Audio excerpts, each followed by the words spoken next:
తెలంగాణ భవన్లోని BRS working president KTR మాట్లాడుతున్నారు. ఇప్పుడు అలా చూద్దాం. దాని మీద ఒకవైపు మరొక వైపు ఎక్కడికక్కడ నిరాహార దీక్షలు, ధర్నాలు, నిరసనలు. ఇది ఎవ్వరు ఏ పార్టీ ప్రేరేపించింది కాదు. రైతులు స్వచ్ఛందంగా తమ కడుపు మంటతో ప్రభుత్వ కార్యాలయాల్లోకి, అదేవిధంగా బ్యాంకుల దగ్గర చేరి ఇవాళ ఎక్కడికక్కడ ప్రభుత్వ కార్యాలయాలను కూడా ముట్టడిస్తూ ఉన్నారు.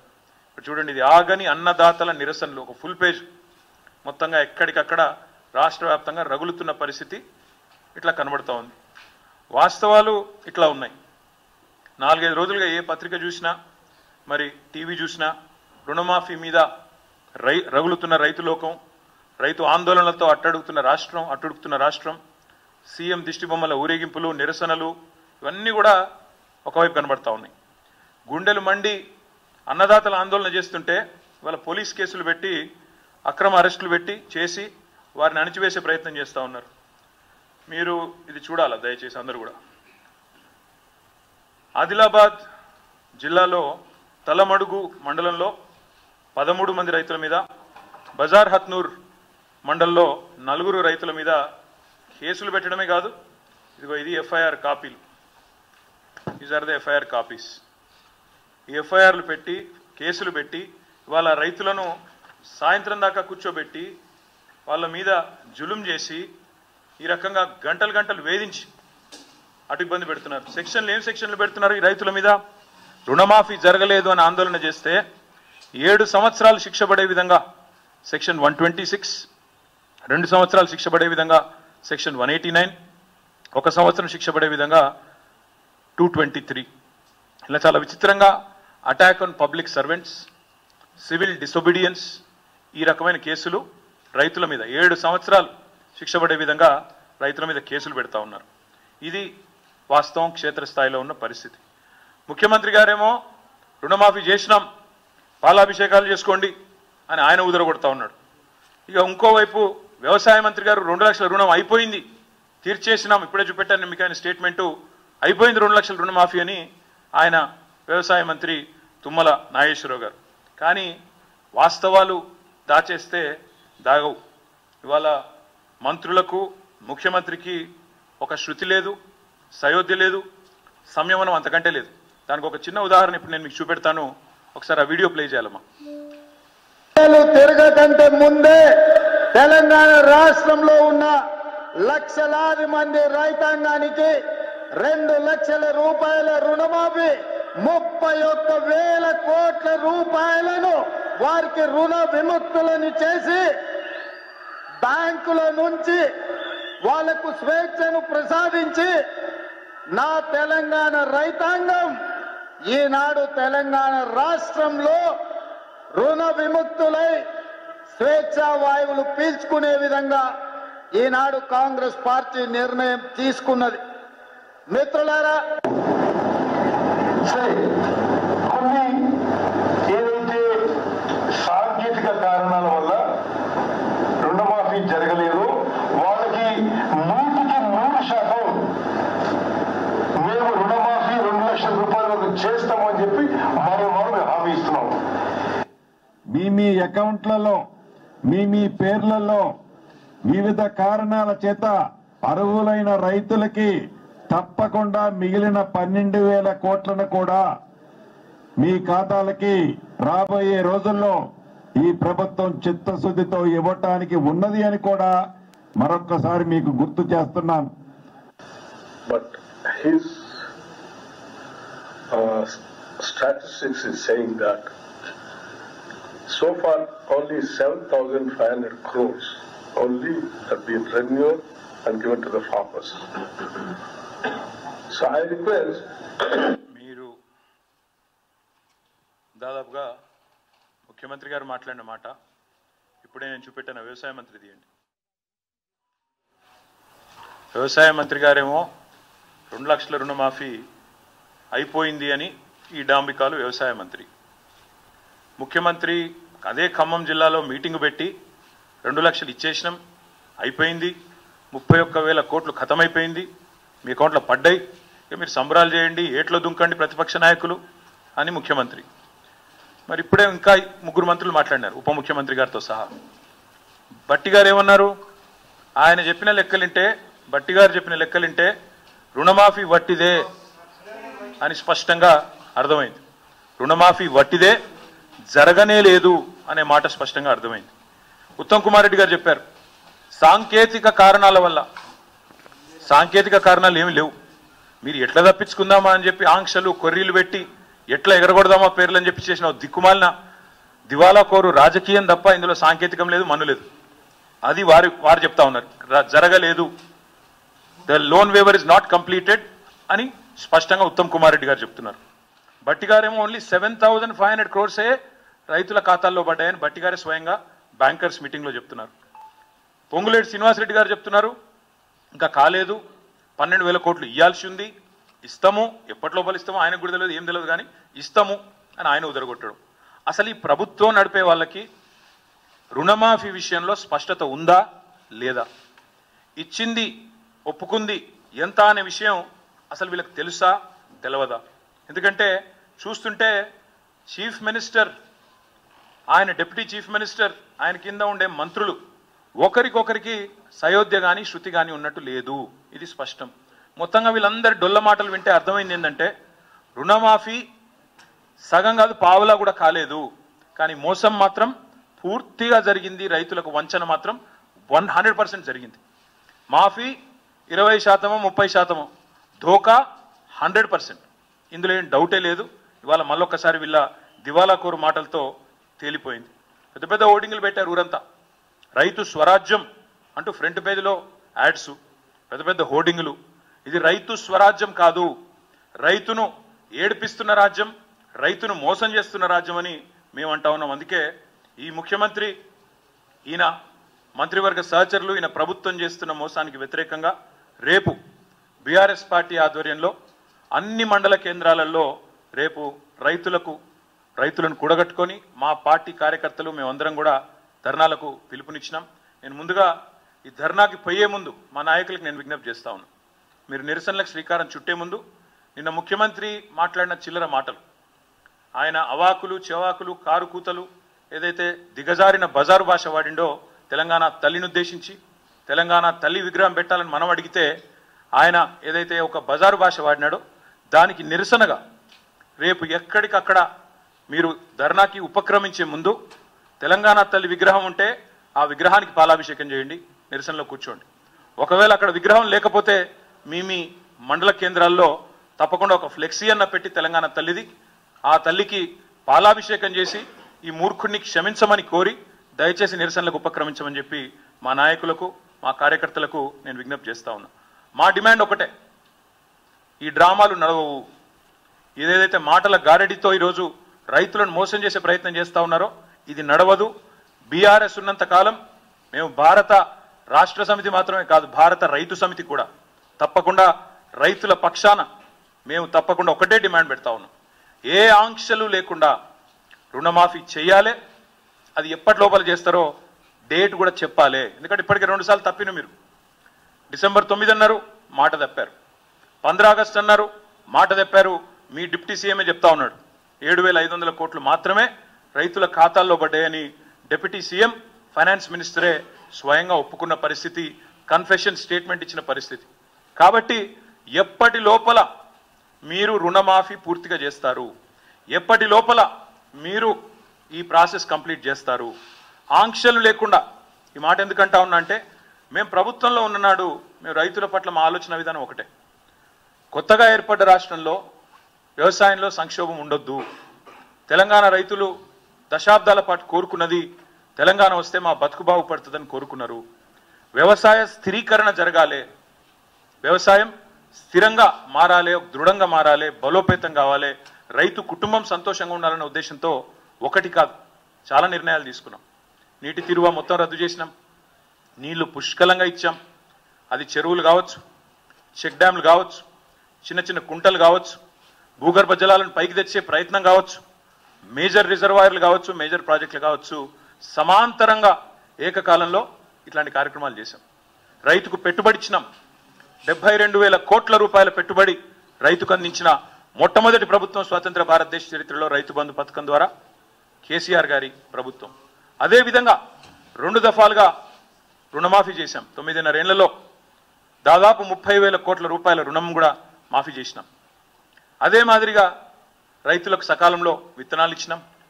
కరోనా లాంటి సంక్షోభ సమయంలో కూడా ఊరూరికి కొనుగోలు కేంద్రాలు పెట్టి బ్రహ్మాండంగా రైతుల్లో ఒక భరోసా నింపినాం. అదేవిధంగా 24 లక్షలు వస్తుండేనండి మొత్తం ప్రొక్యూర్మెంట్ FCA నుంచి. మనకు వచ్చే అలాట్మెంటు 20 లక్షలు అంతుంటుండే 2014లో. ఈరోజు అదే ఫుడ్ కార్పొరేషన్ ఆఫ్ ఇండియా మేము దిగిపోయే నాటికి దాదాపు 80-85 లక్షల అలాట్మెంట్ ఇచ్చే స్థాయికి తెలంగాణను తీసుకొచ్చింది కేసీఆర్ ప్రభుత్వం.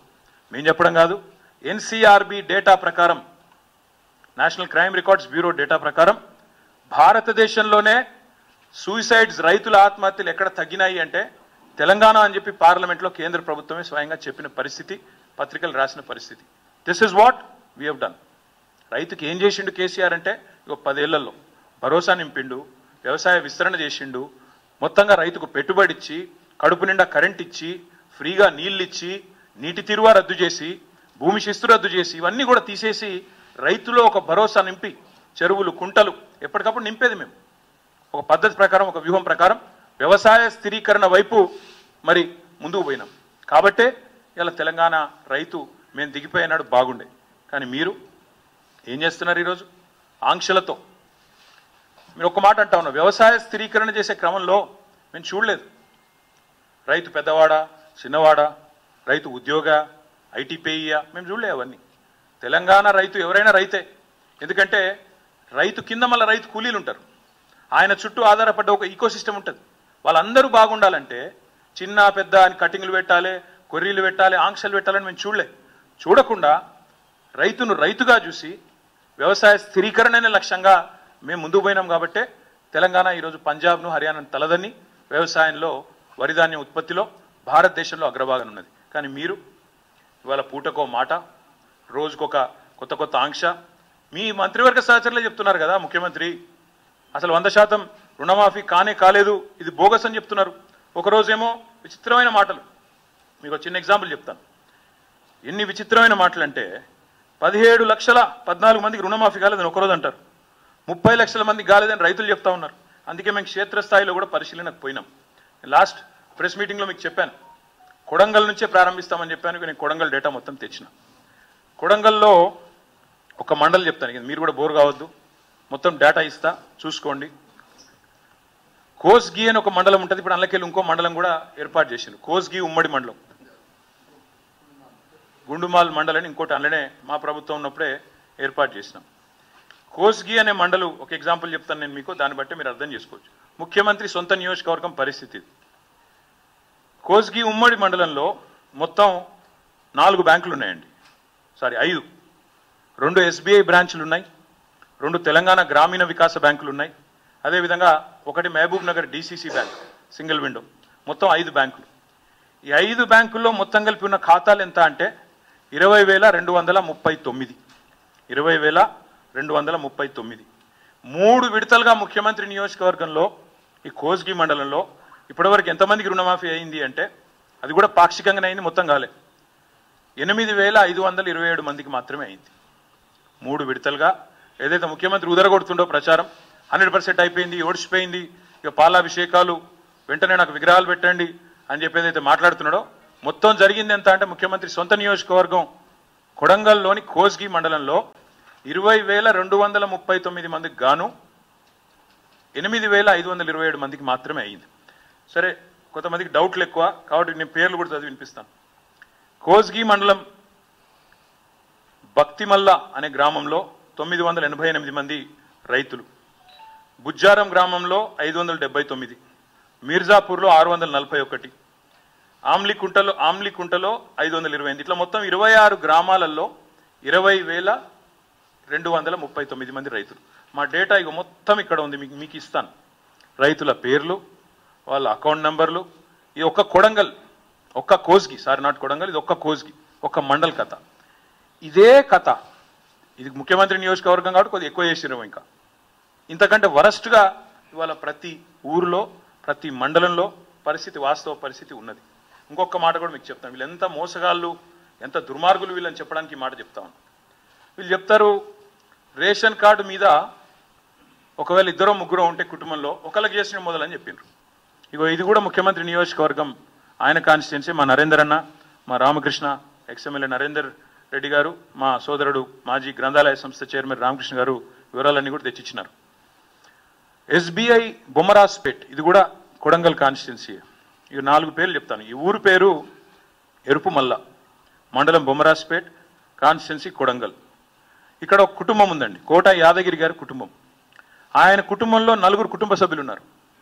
కోట యాదగిరి గారి పేరు మీద 1,60,000 రూపాయల రుణం ఉన్నది. ఇది ఎస్బీఐ బొమ్మరాజ్పేట్. కోట శారద, ఆయన సతీమణి, ఆమె పేరు మీద 1,60,000 ఉంది. వాళ్ళ కొడుకు అశోక్, పెద్ద కొడుకు, ఆయన పేరు మీద 1,84,000 రూపాయలు ఉంది. ఇంకో కొడుకు అభిలాష్ కుమార్, ఆయన పేరు మీద 1,50,000.